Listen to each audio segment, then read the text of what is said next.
எல்லா வருஷமும் பார்த்தீங்கன்னா இப்போ நீங்கள் இருக்கிற நேரத்தில் கூட ஏதாவது ஒரு ஸ்கிரிப்டு ஏதாவது ஒரு இது வெளியிட்டுக்கிட்டே தான் இருப்பாங்க அவங்க. அதே மாதிரி ஒரு 12 சைக்காலஜி ட்ரிக்ஸ், ஒரு 12 சைக்கலாஜிக்கல் ஃபேக்ட்ஸ் அதை பற்றி அந்த வீடியோவில் பார்க்க போகிறோம். நம்ம சைக்காலஜி வந்து ஹியூமன் பர்சனாலிட்டி, ஹியூமன் ஆட்டிடியூட், ஹியூமனோட பற்றியான எல்லா விஷயங்களையும் எடுத்து சொல்லுறது.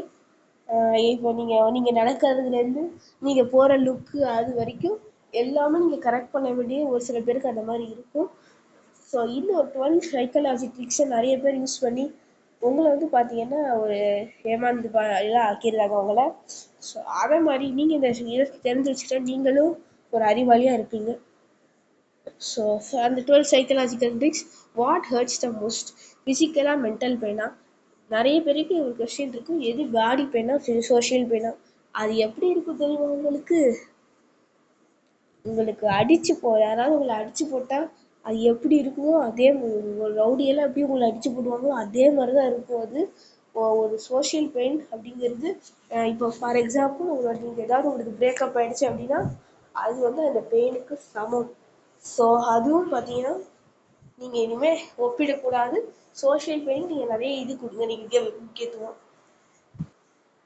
ஸோ அண்ட் நீங்கள் வந்து பார்த்தீங்கன்னா பாடி பெயினுக்கும் அதே இது முக்கியத்துவம் தரணும். பட் சோஷியல் பெயின் மட்டும் முடிஞ்ச வரைக்கும் அது உங்களோட கான்ஃபிடென்ஸ் எடுத்த விஷயத்தை உங்களுக்கு குறைச்சி விட்ரும். உங்களுக்கு சேம் பிரெயின் பார்த்தா ரெண்டுமே ஆக்டிவேட் ஆகுது, அதனால தான் இதான் காரணம். ஸோ கவனமாக இருங்க. காக்னிட்டிவ் டிஸார்டர்ஸ் அப்படின்னா இருக்குது ஆனால் இல்லை அப்படி. அதாவது இப்போ உங்களுக்கு எதை பண்ணலாம் அப்படிங்கிறது தெரியாமல் நீங்கள் ஒரு சில பேர் முடிச்சுட்டு இருப்பாங்க. இப்போ யாராவது உங்களுடைய க்ளோஸ் ஃப்ரெண்டு பார்த்தீங்கன்னா தப்பு பண்ணாங்கன்னு தோணுச்சுன்னா அவங்கக்கிட்ட கட் பண்ணிடணும் ஃப்ரெண்ட்ஷிப்பு, இல்லைன்னா பிரேக்கப் பண்ணிடணும் அப்படின்னு உங்களுக்கு தோணுச்சு. இல்லைன்னா பார்த்தீங்கன்னா அவங்களால சரி பரவாயில்ல நம்ம இவ்வளோ நாள் இருந்துட்டு இப்போ எப்படி இருக்கு அப்படின்ட்டு குழப்பிட்டு உங்கள் மனசை குழப்பிட்டுக்கோ. இந்த மாதிரி இடத்துல லாஜிக்காக சொல்யூஷன் பார்க்கணும். நீங்கள் நிறைய இடத்துல நீங்கள் உங்களுக்கு பிரச்சனை வச்சு லாஜிக் தான் பயன்படுத்தணும். Illusion of control. டைஸில் பார்த்தீங்கன்னா நீங்கள் 6 வரத்துக்கு வேகமாக போடுவீங்க, 1 வரத்துக்கு எப்படி மெதுவாக போடுவீங்க. அதே மாதிரி உங்களுடைய சப்ஜெக்ட்ல எல்லாம் பண்ணக்கூடாது. அந்த சப்ஜெக்டை எப்படி படிக்கணுமோ அதே தான் நீங்கள் அப்படி தான் படிக்கணும். ஏன்னா டைஸ் அந்த பொறுத்த வரைக்கும் ப்ராபபிலிட்டி எக்ஸசைஸ் அதே மாதிரி தான் ஒரு சப்ஜெக்ட். Anchoring bias.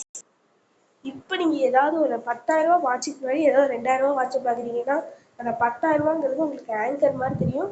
அதே சமயத்தில் அந்த கதையில் வந்து பார்த்தீங்கன்னா 10,000 ரூபா வாட்சை விட 2,000 ரூபா வாட்ச் நிறைய வச்சுருக்கேன். நிறைய பேர் அதை பார்த்துட்டு இதை தான் நம்ம பார்ப்போம். இதை முடியும் ஏன்னா நம்மளோட ஃபர்ஸ்ட் ஐடியா அதுதான் பார்க்கணும். இந்த இடத்துல அதுதான் அஃபெக்ட் ஆகுது. அடுத்தது ஒரு 2,000 ரூபா வாட்சுக்கு முன்னாடி ஒரு 1,000 ரூபா வாட்சை வச்சிங்கன்னா அந்த நீங்கள் 1,000 ரூபா வாட்சை தான் வாங்குவீங்கிறது அந்த கம்பெனிக்கு நல்லாவே தெரியும்.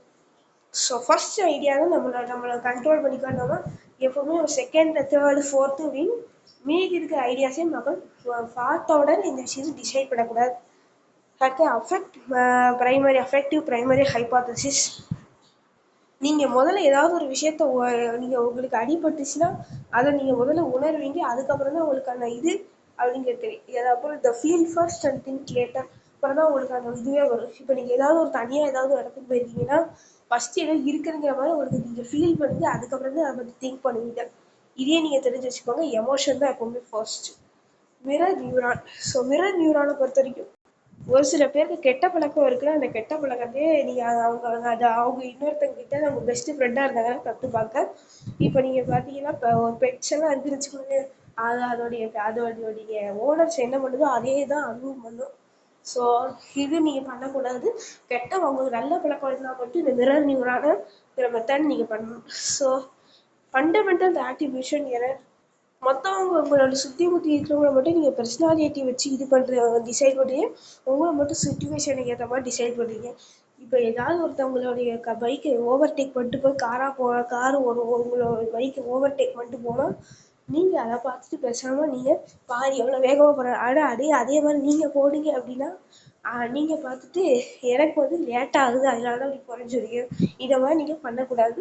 2 பேருமே சுச்சுவேஷன் பேஸ்டாக தான் அந்த மாதிரி தான் இருக்கணும். ஸோ இதுதான் சயின்ஸ் சொல்லுது. அண்ட் பிஹேவியர்ஸை நீங்கள் கண்ட்ரோல் பண்ணணும். இதுதான் இந்த ஒரு விஷயம் சொல்ல வர ட்ரையாங்குலேஷன்.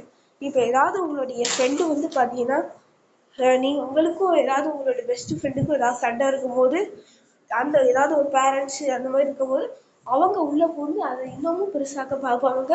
இதை நிறைய படிக்கிற பசங்க ஃப்ரெண்ட்ஸாக இருக்காங்கன்னா அந்த மாதிரி பண்ண ட்ரை பண்ணுவாங்க. நீங்கள் ரொம்ப ரொம்ப ரொம்ப ரொம்ப கவனமாக இருக்கணும். நம்ம ட்ரையாங்குலேஷன் பிகாஸ் எல்லாம் தப்பிக்கிறது வெளியே வருது ரொம்ப ரொம்ப கஷ்டம். அப்படி நீங்கள் பண்ணக்கூடாது. சில பேர் அப்படி தான் பண்ணுவாங்க. கவனமாக இருக்கணும். இந்த மாதிரி மேனிப்புலேஷன் டெக்னிக்லாம் இந்த மாதிரி யூஸ் பண்ணலாம் ட்ரையாங்குலேஷன்லாம். அதனால் அது பெரிய பிரச்சனையை உண்டாக்கி எமோஷன்ஸ் பாதிக்கப்படும்.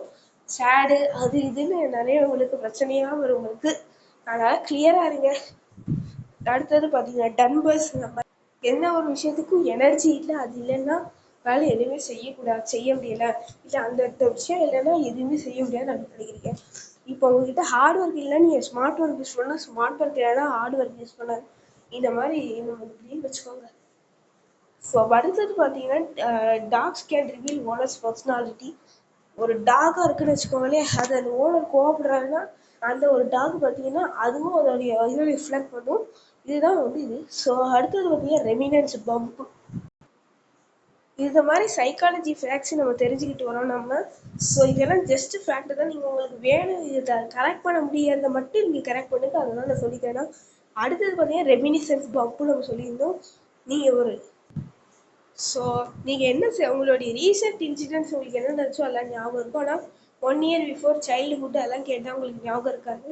ஆனால் நீங்கள் இப்படியெல்லாம் நீங்கள் உங்களுக்கு நடக்கிறதுனால நீங்கள் வந்து 30 வயசு இருக்கும்போது உங்களோட 10 வயசுல பற்றி அப்படின்னு கேட்டாங்கன்னா உங்களால் சொல்ல முடியாது. ஸோ உங்களோட ஐடென்டிட்டியை நீங்கள் என்றைக்குமே நீங்கள் வந்து மறந்துடக்கூடாது.